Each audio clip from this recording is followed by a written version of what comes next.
నమస్కారం. ఉమ్మడి న్యూస్ కు స్వాగతం. మహబూబ్ నగర్ జిల్లా మంత్రి శ్రీనివాస్ గౌడ్ తండ్రి నారాయణ గౌడ్ మృతి పట్ల పురపాలక ఐటీ శాఖ మంత్రి కేటీఆర్ ప్రగాఢ సంతాపం తెలిపారు.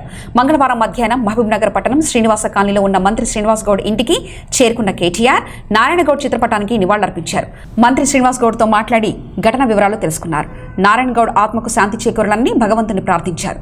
కుటుంబ సభ్యులను ఓదార్చారు. మంత్రి కేటీఆర్ తో పాటు ఎమ్మెల్యేలు లక్ష్మారెడ్డి, మర్రి జనార్దన్ రెడ్డి, మాజీ మేయర్ బొంతు రామ్మోహన్ తదితరులు ఉన్నారు.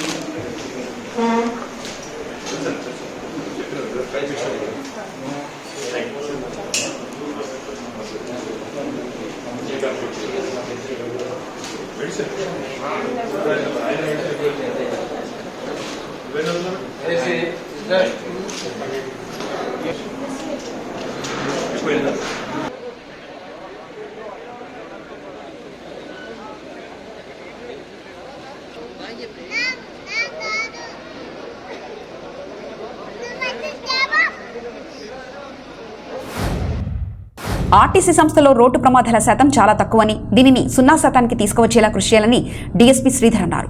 జాతీయ రోడ్డు భద్రతా మాసోత్సవాల ముగింపు కార్యక్రమాన్ని మంగళవారం స్థానిక ఆర్టీసీ డిపోలో నిర్వహించారు. ముఖ్య అతిథిగా పాల్గొన్న డీఎస్పీ మాట్లాడుతూ ఎట్టి పరిస్థితుల్లో సెల్ ఫోన్లో మాట్లాడుతూ డ్రైవింగ్ చేయకూడదని అన్నారు. ప్రశాంతంగా ఏకాగ్రతతో బస్సు నడపాలని సూచించారు. రీజనల్ మేనేజర్ ఉషాదేవి మాట్లాడుతూ ఆర్టీసీ సంస్థ ప్రయాణికులకు మెరుగైన సేవలు అందిస్తున్నట్లు అన్నారు.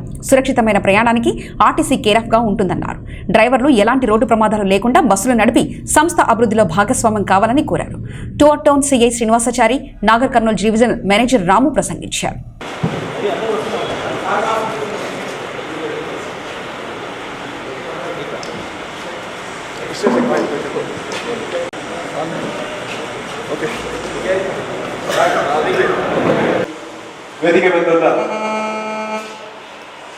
మిత్రులు ఆర్టీసీ ఎంప్లాయీస్ అందరికీ నమస్కారం.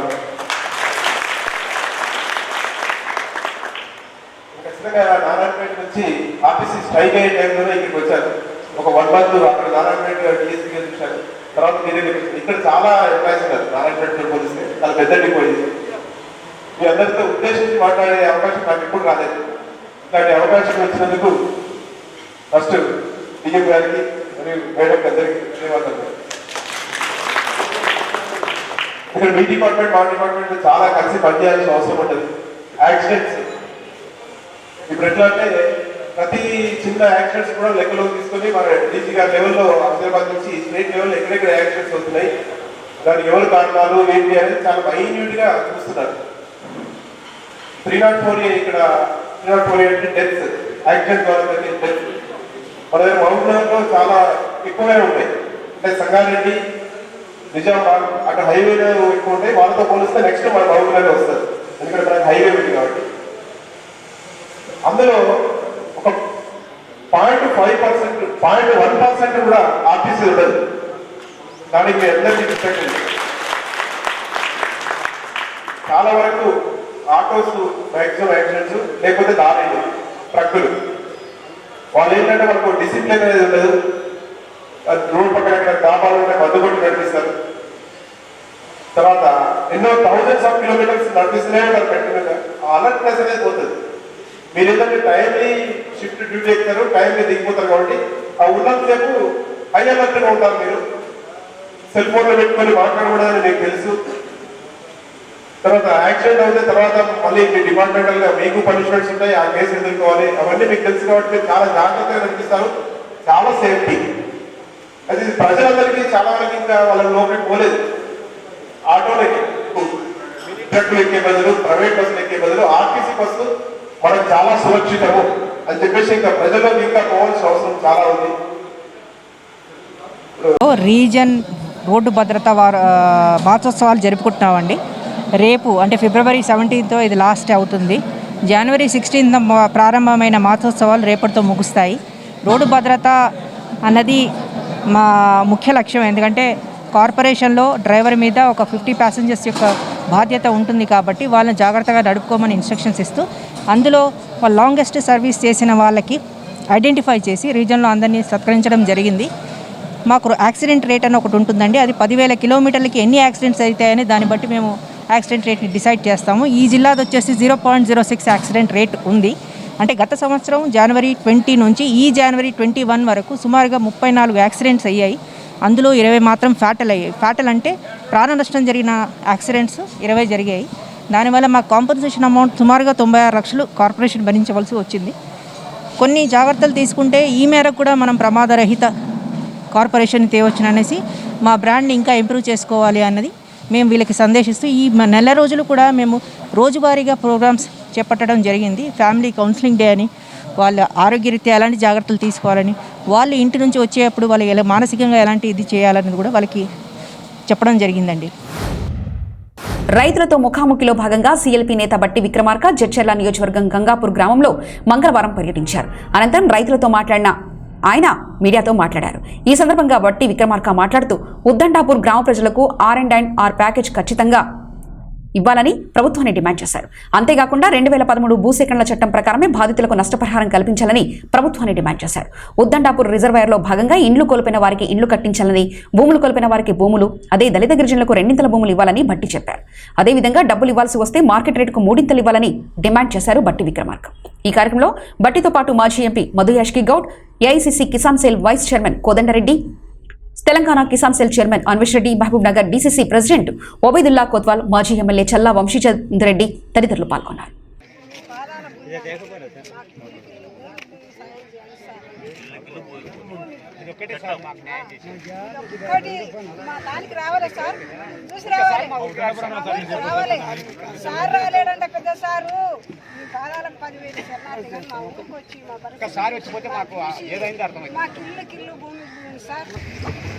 అక్కడ ఉన్నటువంటి భూములన్నీ తీసుకుంటూ ఊరు కూడా ఖాళీ చేపిస్తూ వాళ్ళకి R&R ప్యాకేజ్ భారత పార్లమెంట్ తీసుకొచ్చిన చట్టం ప్రకారం ఇవ్వకుండా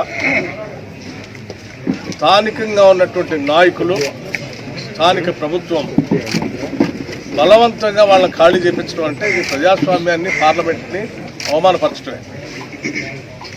2013 చట్టం చాలా స్పష్టంగా చెప్తా ఉంది, ఇల్లు కోల్పోయినటువంటి వాళ్ళకి ఇల్లు ఇవ్వాలి, భూమి వాళ్ళకి భూమి ఇవ్వాలి. అయితే దళిత గిరిజనులు అయితే భూమి డబుల్ ఇవ్వాలి.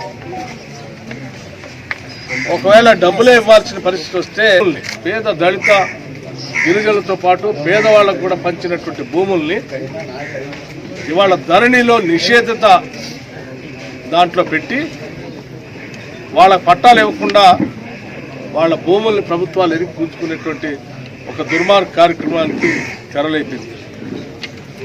మోతుబరులో లేకపోతే టీఆర్ఎస్ పార్టీకి సంబంధించిన నాయకులు రిజిస్ట్రేషన్ చేయించుకుంటున్నారు అసైన్మెంట్ ల్యాండ్స్.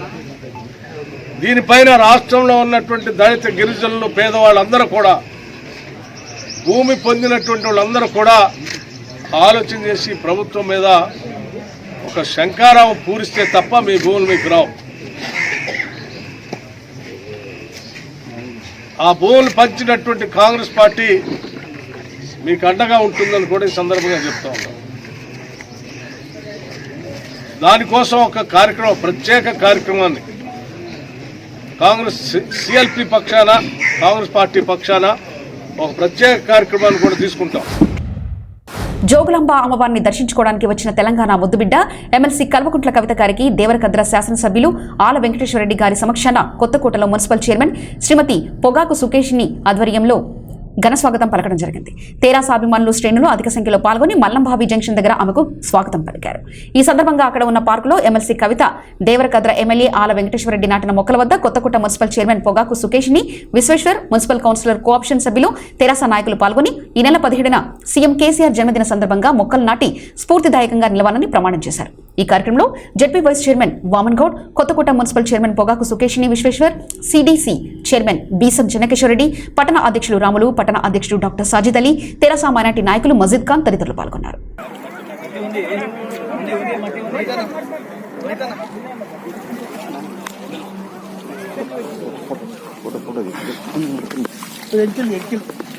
జై తెలంగాణ, జై తెలంగాణ, జై తెలంగాణ. వర్ధిల్లాలి, వర్ధిల్లాలి, వర్ధిల్లాలి. రంగారెడ్డి జిల్లా సకాలంలో విద్యార్థులకు అనుగుణంగా గ్రామాలకు బస్సులు నడపాలని ఇబ్రాహీంపట్నం డిపో ముందు ఎస్ఎఫ్ఐ ఆధ్వర్యంలో ధర్నా చేశారు. ఈ సందర్భంగా ఎస్ఎఫ్ఐ జిల్లా కార్యదర్శి శంకర్ మాట్లాడుతూ కరోనా కాలం నుండి విద్యార్థులకు చదువులు ఇబ్బంది కలిగిందని అన్ని శాఖల నుండి పనులు ప్రారంభించిన ప్రభుత్వం విద్యార్థులకు మాత్రం చదువుకోవడం కోసం ఏర్పాట్లు చేయడంలో పూర్తిగా విఫలం చెందిందని అన్నారు. విద్యార్థులు గ్రామాల నుండి బస్సులు లేక ప్రైవేటు వాహనాలకు రావాలంటే డబ్బులు లేక తమ చదువులను మధ్యలోనే ఆపివేసే పరిస్థితి వస్తుందని అన్నారు. ఇప్పటికైనా ప్రభుత్వం స్పందించి విద్యార్థులకు అనుగుణంగా బస్సులు నడపాలని డిమాండ్ చేశారు. అవసరం లేని చోట కూడా బస్సు కావాలని అడగకండి దయచేసి. అవసరం ఉన్న చోట 100% ఇస్తాం. చాలా అవసరం ఉన్న చోట 100% ఇస్తాము. బస్ పాస్ 9th క్లాస్ తర్వాత స్కూల్స్ చేస్తారు, కాలేజీ చేస్తారు. కళాశాలలో ఉన్న విద్యార్థులందరినీ కూడా ఖచ్చితంగా తీసుకొచ్చి రోడ్లు దిగ్బంధం చేసే మీ సమస్య పరిష్కారం వరకు ఎస్ఎఫ్ఐ పోరాటం చేస్తా ఉందని చెప్పేసి తెలియజేస్తూ మీరందరూ కూడా నడపకపోవడం, బస్సులు నడపట్లేదు. ఈరోజు విద్యార్థులు ఛార్జీలు పెట్టుకుని ప్రైవేటు వెహికల్స్ ని ఆశ్రయిస్తున్నటువంటి పరిస్థితి ఉంది. ప్రైవేటు వెహికల్లో వచ్చిన రక్షణ లేనటువంటి పరిస్థితి కనబడతా ఉంది. మనం రాష్ట్రంలో చాలా సందర్భాలు చూసాం. కాబట్టి ఈ రోజు విద్యా సంవత్సరం ప్రారంభించిన ఇప్పటికీ అన్ని సమస్యలు నడుస్తా ఉన్నాయి. ఈ రోజు మనం చూసాం, పెళ్లిళ్ళు ఉన్నాయి, పేరెంటాలు జరుగుతున్నాయి, అన్ని జరుగుతూ ఉన్నాయి. కానీ ఈ రోజు ప్రభుత్వ వాహనాలు ఎందుకు నడపట్లేదని చెప్పేసి ఈ రోజు ఎస్ఎఫ్ఐగా ప్రశ్నిస్తా ఉన్నాం. దానితో పాటు ఈ రోజు బస్ పాసులు ఇవ్వడంలో కూడా ఈ రోజు నిర్లక్ష్యం వహిస్తా ఉన్నారు. 15 రోజులు గడుస్తా ఉన్నాం, ఇప్పటికీ బస్ పాసులు ఇవ్వకుండా బస్ పాసులు అప్లై చేసుకున్న మార్చిలో వచ్చే విధంగా ఈ రోజు ఉన్నటువంటి పరిస్థితి ఉంది. దీని ద్వారా విద్యార్థులు బస్ పాసులు ఇవ్వకపోవడం ద్వారా ఛార్జీలు పెట్టుకుని ఇంట్లో 2 ముగ్గురు ఉంటే తల్లిదండ్రులు ఛార్జీలు వచ్చినటువంటి కష్టాన్ని ఛార్జీల వరకే ఇవ్వలేనటువంటి పరిస్థితి నెలకొన్న పరిస్థితి ఉంది. కాబట్టి వెంటనే ప్రభుత్వం దీని పట్ల ఖచ్చితంగా ప్రభుత్వం వెంబటే బస్సులు నడపాలి. బస్సుల విద్యార్థులు ఖచ్చితంగా వెంటనే బస్ పాసులు ఇవ్వాలని చెప్పేసి భారత విద్యార్థి ఫెడరేషన్ ఎస్ఎఫ్ఐగా డిమాండ్ చేస్తా ఉన్నాం. లేని పక్షంలో ఈరోజు ధర్నాకే కాదు, అవసరమంటే పెద్ద ఎత్తున రాష్ట్ర వ్యాప్తంగా ఈ పిలుపునిచ్చి ఖచ్చితంగా పెద్ద ఎత్తున పోరాటాలకు కూనుకుంటామని చెప్పేసి ఈ సందర్భంగా డిమాండ్ చేస్తా ఉన్నాం. ఈ ప్రభుత్వాన్ని హెచ్చరిస్తా ఉన్నాం. సమగ్ర సమాచార శ్రవంతికై చూస్తూనే ఉండండి ఉమ్మడి న్యూస్. ఇవి ఇప్పటివరకున్న అప్డేట్స్. మరో బులెటిన్లో మళ్ళీ కలుసుకుందాం. నమస్కారం.